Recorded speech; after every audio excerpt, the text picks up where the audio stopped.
आप देख सकते हैं कि इस समय हमारे साथ बात करने के लिए जो है निराली ठाकुर मौजूद हैं और हम इनसे जो है बताना चाहते हैं कि मैम अभी जो परिवहन मंत्री आए थे उन्होंने कहा है कि छोटी-छोटी मुद्दाओं को जो है बड़ा बनाकर उस पे राजनीतिक रूप से रोटी सेकने का काम न करे विपक्ष। कौन सा मुद्दा छोटा लग रहा है? ये बिहार में जो पुल पे पुल गिर रहा है, क्या ये मुद्दा छोटा लग रहा है? या अपराध इतना बढ़ गया है, हत्याएं इतनी हो रही है, और तो और हमारे महागठबंधन के वीआईपी के जो संरक्षक हैं मुकेश सहनी जी, उनके पिताजी की निर्मम हत्या कर दी गई। क्या ये छोटी बात है? आए दिन बलात्कार हो रहा है, क्या ये छोटी बात है? कौन सी बातें छोटी है? उनका कहना है कि बिहार में इस समय मंगल राज है और प्रशासन पूरी तरह से शक्ति पर है। इस पर क्या तर्क है आपका? बिहार में ये जंगल राज और गुंडा राज है, और अपनी गलती नहीं मानने का ये बिहार वासियों के लिए बहुत बड़ा दुर्भाग्य है कि सत्ता में बैठे लोग मलाई खा रहे हैं और अपने गलती का एहसास उनको नहीं है। इतना चरम सीमा पे अब अपराध और हत्याएं हो रही है ना, कि महंगाई से तो बिहार की जनता त्रस्त थी ही, उससे सरवाइव कर ही रही थी बिहार की जनता, अब तो जान बचाना भी मुश्किल हो गया है। ये अभी महागठबंधन के मुकेश सहनी जी के पिताजी का जो हत्या हुआ है, ये बहुत बड़ी बात है, ये छोटी मोटी बात नहीं है। और घर में घुस कर निर्मम हत्या हो गई। इस पे मैं तो कहूँगी कि सुशासन बाबू जो गद्दी पे बैठे हैं, चाचा जी आदरणीय नीतीश कुमार जी, अगर उनसे सत्ता नहीं संभल रहा है तो उनको इस्तीफा दे देना चाहिए। विपक्ष के जो मतलब कि जेडीयू के प्रवक्ता हैं उन्होंने इस बात को कहा है कि केवल घर पे बैठकर और ट्विटर पे सराहना देने से अच्छा है कि आप भी जो है शांति बनाने का प्रयास करें तो बिल्कुल शांति बन सकता है।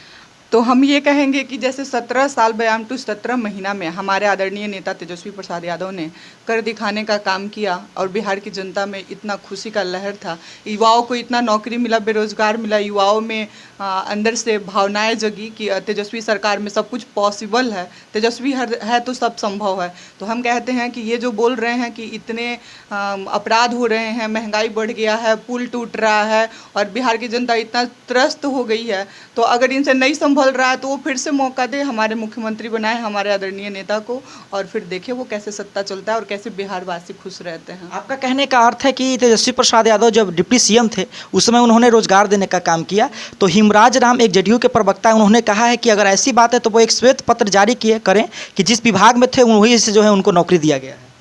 ऐसा कुछ नहीं है। तेजस्वी प्रसाद यादव 17 महीना में जितना किए हैं ना, बिहार की जनता देखी है इस चीज़ को।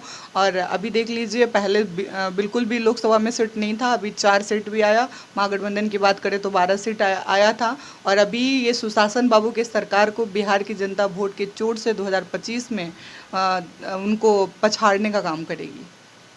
प्रकार से एक और बयान जो है बाहर निकल कर आया है कि तेजस्वी प्रसाद यादव जिस समय मतलब कि डिप्टी सीएम थे उस समय जो कांड होते थे उस पर तो विपक्ष कभी नहीं बोलता था। तेजस्वी प्रसाद यादव जितने दिन सत्ता में थे ऐसा कांड कभी हुआ ही नहीं। ये पुल पे पुल गिरना, ये अपराध इतना बढ़ना, आप डाटा उठा के देख लीजिए कितना प्रतिशत था तब और कितना प्रतिशत बढ़ के हुआ है अब।